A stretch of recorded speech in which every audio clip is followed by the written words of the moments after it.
And this morning, we've been asking you, how much do you plan to spend on holiday gifts this year? And we're looking at the poll right now. We've got 54% of you saying, I plan to spend about $500 or so.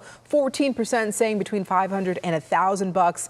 And then, 32% of you more than $1,000. But no matter how much you spend or how little you spend, it's always a good idea to get a head start on all of this. And there's ways to save. Joining us this morning is money and business expert Derek Kinney. Good morning to you, Derek. Long time no see.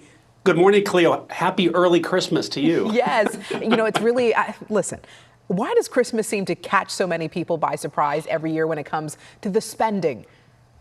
Well, we're so busy and people are taking care of their families, and right now they're barely making ends meet in many cases, making their mortgage payment, their rent payment. But what happens is they just haven't put a plan in place to budget for Christmas. And then what happens is they feel guilty and they feel like they have to spend, so they put it on the credit card. And here's what we know, Cleo.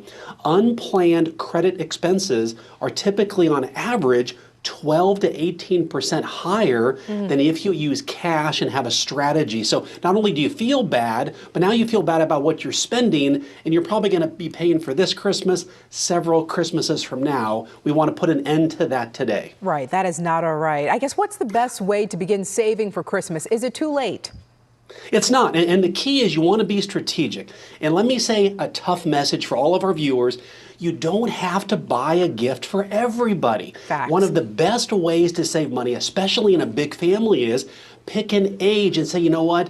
Above, let's say 12 or 13, below that, we're not going to buy gifts. We're going to buy gifts for the young kids, and we're going to maybe do a gift exchange or pick names or draw names to save money. Again, have a family meeting now, ideally this weekend or very, very soon, so everybody's on the same page. That way no feelings get hurt, but also then your bank account doesn't get hurt either. Yeah, we don't want that to get hurt.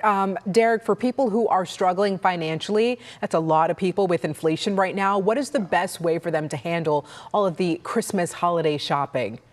Well, first of all, you want to be realistic. Yeah. And you want to say, look, here's how much money I can afford, because we don't want to have Christmas regret. And what that means is I've got bills I can't pay. I've got credit cards I wasn't expecting, gifts I wasn't planning on buying. So you want to make a list right now of who am I going to buy gifts for? And then you want to put a dollar amount by how much can you afford comfortably to spend on those gifts for that person. But here's what you want to ask yourself, Cleo, very critical.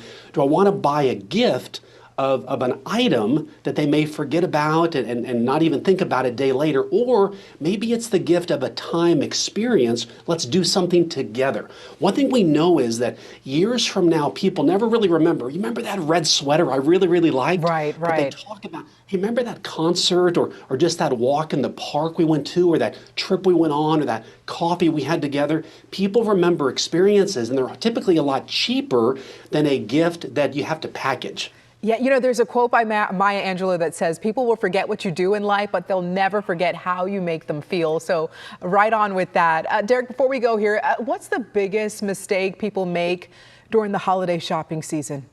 This may sting a lot of people, Cleo, I got to tell you, but many people buy gifts with money they don't have for people they typically don't need the gift to give to, with just to impress people. And that's the hard thing. People want to impress, and they look like this generous person, but oftentimes inside they know they're crumbling financially because they can't afford it. This year, be true, be you, and let your bank account be smiling, not just under the Christmas tree, but after Christmas, because you know you held to your budget and you didn't overspend to impress people who don't even matter.